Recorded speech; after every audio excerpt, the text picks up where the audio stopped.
கார்கில் போரின் 26வது ஆண்டு வெற்றி தினத்தை புதுச்சேரி கடற்கரை சாலையில் உள்ள போர் வீரர்கள் நினைவு சின்னத்தில் முதலமைச்சர் ரங்கசாமி உள்ளிட்டோர் மலர்தூவி மரியாதை செலுத்தினர். கடந்த 1999ஆம் ஆண்டு பாகிஸ்தான் ராணுவத்தினர் ஜம்மு காஷ்மீரின் கார்கில் பகுதியில் ஊடுருவி ஆக்கிரமிப்பில் ஈடுபட்டனர். இதனால் இந்திய ராணுவத்துக்கும் பாகிஸ்தானுக்கும் இடையில் போர் மூண்டது. நாட்டை காக்க நடந்த போரில் இந்திய தரப்பில் 543 வீரர்கள் வீரமரணம் அடைந்தனர்.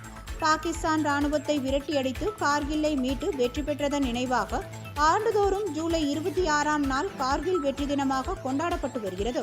அதன்படி கார்கில் போரின் வெற்றி தினம் இன்று புதுச்சேரி அரசு செய்தி மற்றும் விளம்பரத்துறை சார்பில் கொண்டாடப்பட்டது.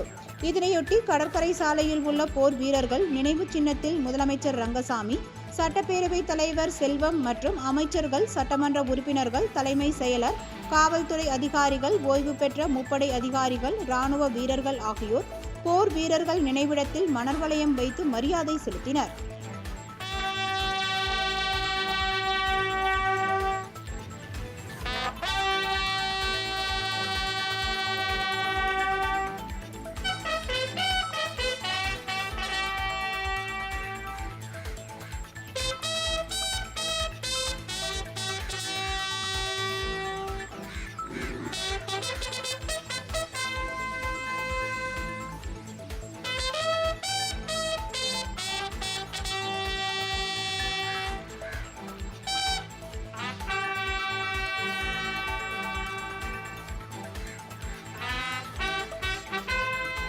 இதுபோல் கார்கில் வெற்றி தினத்தை ஒட்டி வேலூரில் உள்ள சிப்பாய் நினைவு தூண் அருகே முன்னாள் முப்படை வீரர்கள் நலசங்கங்களின் கூட்டமைப்பு சார்பில் மெழுகுவர்த்தி ஏற்றியும் மலர் தூவியும் மரியாதை செலுத்தப்பட்டது. இதில் முன்னாள் முப்படை வீரர்கள் திரளாக கலந்து கொண்டனர்.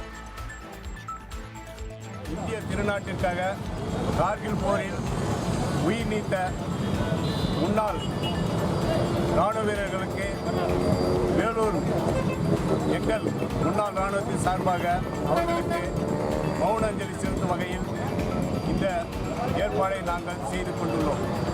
அவருடைய உயிர் ஆன்மா சாந்தி அடைய எல்லாம் வல்ல இறைவனை வேண்டி கேட்டுக்கொள்கின்றோம். இந்திய திருநாட்டிற்காக முப்படை ராணுவ வீரர்கள் 536 பேர் தன் உயிரை நீத்து இந்திய திருநாட்டிற்காக கார்கில் போர் வெற்றி விழா அவர்கள் செய்து கொடுத்தது. அதன் நினைவாக வேலூர் மாவட்டத்தில் ஒருங்கிணைந்த வேலூர் மாவட்டத்தில் இன்று சிப்பாய் வேலூர் விடுதலைக்காக வித்திட்ட இந்த சிப்பாய் கிடைக்க நிகழ்ச்சி இடத்தில் இன்று அவர்களுக்காக ஒரு மௌன அஞ்சலி